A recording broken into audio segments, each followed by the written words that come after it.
Halo teman-teman, sudahkah kamu tahu tentang jenis penyakit tidak menular dan penyakit menular? Lalu, bagaimana penanganan dan pencegahannya agar kalian tidak terkena penyakit tersebut? Yuk, mari disimak. Kita bahas satu persatu ya. Yang pertama kita akan bahas adalah tentang penyakit tidak menular. Penyakit tidak menular pertama yang akan kita bahas adalah penyakit asma. Tahukah kamu tentang penyakit asma?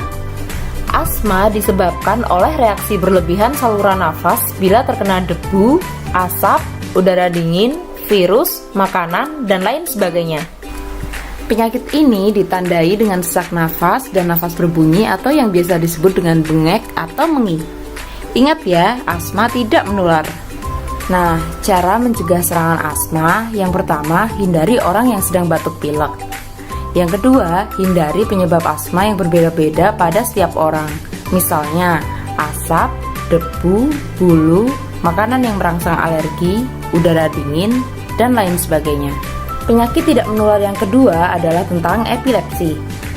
Kamu pernah dengar tentang penyakit epilepsi? Epilepsi itu juga dikenal dengan istilah ayan. Epilepsi adalah kejang yang tiba-tiba terjadi tanpa didahului demam dan terjadi karena ada kelainan otak akibat infeksi atau penyebab lain. Penyakit ini tidak menular ya, dan juga bukan penyakit turunan atau karena guna-guna. Ada nggak sih bahaya epilepsi itu?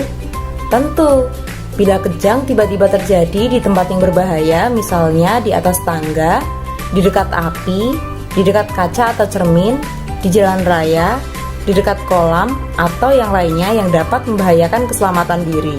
Lalu, bagaimana penanganan serangan epilepsi itu? Yang pertama, baringkan miring di tempat yang nyaman, teduh, sejuk, dengan sirkulasi udara yang cukup. Yang kedua, lepas kacamata, jaket, ikat pinggang, dan sepatu. Yang ketiga, bersihkan rongga mulut dari makanan, permen, dan lain sebagainya yang bisa membuat tersedak. Lalu yang keempat, tunggu sampai sadar kembali. Yang kelima, jangan diberi minum apapun sebelum benar-benar sadar karena bisa tersedak. Yang terakhir, ganjal gigi dengan sendok agar lidah tidak tergigit. Penyakit tidak menular yang ketiga adalah tentang diabetes mellitus tipe 1. Pernahkah kamu dengar tentang penyakit diabetes mellitus atau yang lebih sering dikenal dengan kencing manis? Diabetes mellitus tipe 1 ini adalah penyakit yang disebabkan kurangnya atau tidak adanya hormon insulin dalam tubuh seseorang sehingga kadar gula darah dalam tubuhnya meningkat. Tanda dan gejalanya adalah banyak minum, banyak makan, sering kencing terutama di malam hari yaitu lebih dari 4 kali, dan sering lapar. Nah, itu tadi beberapa pembahasan tentang penyakit tidak menular.